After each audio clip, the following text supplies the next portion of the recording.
98% of dudes rapping, they ain't nice as me.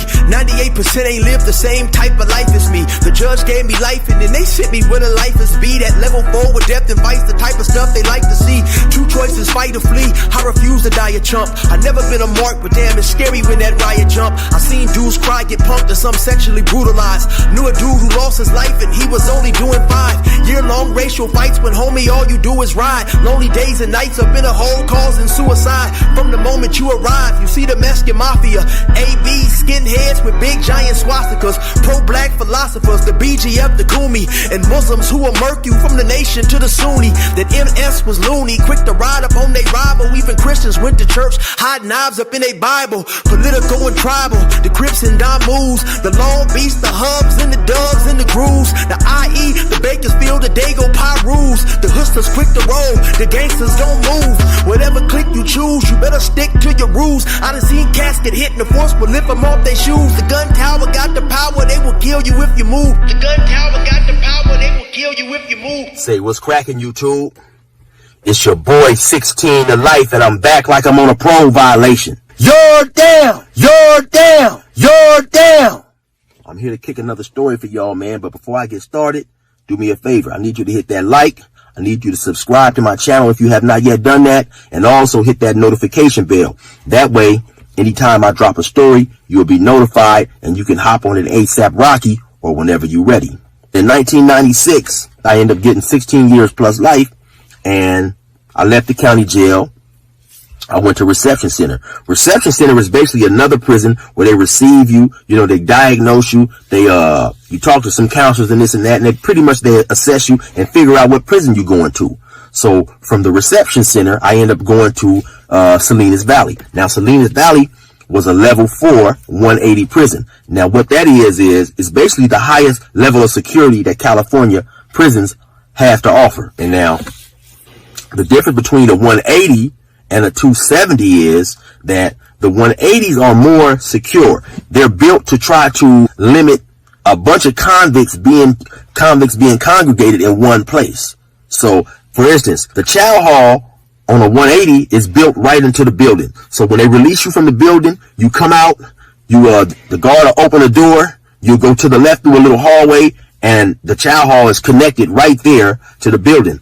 As opposed to like most other 270s, level 3s, level 2s, you come out of your building, you actually have to go outside and you walk to the chow hall, you know, so. Now, so the building also, it has 3 sections. It has A section, B section, and C section. And the guard is in the tower is big and he can walk and, you know, control all the cells in all these different sections. So now one day, we're going to chow. Now, so he released everybody for chow. I'm in A section.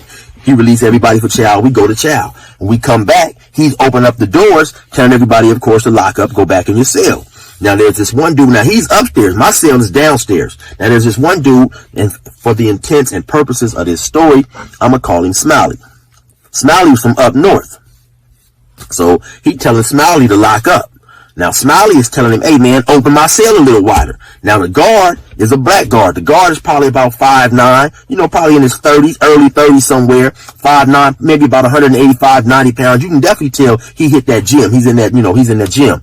Now, Smiley happened to be maybe about 5'8", 160, 165 pounds. Don't look like he worked out too much at all. You know, Smiley probably was in his early, you know, early 30s or mid 20s, you know, wasn't an old guy either, kind of young guy. So Smiley is upstairs. My cell is downstairs, but they having a dialogue back and forth. Smiley is telling the man, well, open my cell wider. Cause the guard in the tower, he controls the cell, he controls how the cell doors open with a button. So, you know, he can, and it'll, you know, it'll lock. But I guess he'd only open up the cell, you know, partial, halfway or whatever. So Smiley's telling him, hey man, that's not enough room for me to get up in there. The guard is telling him, man, that's enough room.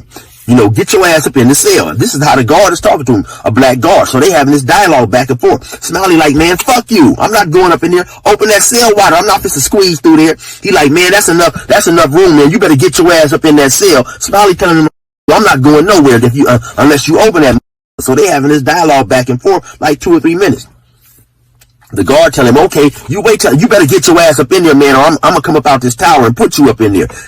Smiley is telling him, come on, bring your ass up out of there then. So he said, okay, you wait till I finish locking up everybody else. So the guard, so now I can look up there and see him. So now he goes to B section. So now he's no longer in my view. So I guess he go to B section. He locks everybody up over there. He go to C section. He lock everybody up over there. Now this take about 5 minutes. So now he comes back. He telling him, hey, listen, man, I'm telling you, you better get your ass up in that cell. Now I can't see Smiley now because Smiley's upstairs now. Smiley's upstairs, I guess, standing in front of his door. But, they still going back and forth. The guard is telling him, all right, man, I'm going to come down there and put you in that mud. Smiley telling him, bring your punk ass on up out of there, man. Just all you got to do, punk, is open the door. Smiley getting at him, talking to him crazy and shit. So the guard said, all right, don't even trip. I'm on my way. So now the guard, he leaves or whatever. Next thing I know, I look up, I see him. He's on the floor. Now there's another white CO with him, another white guard there with him too.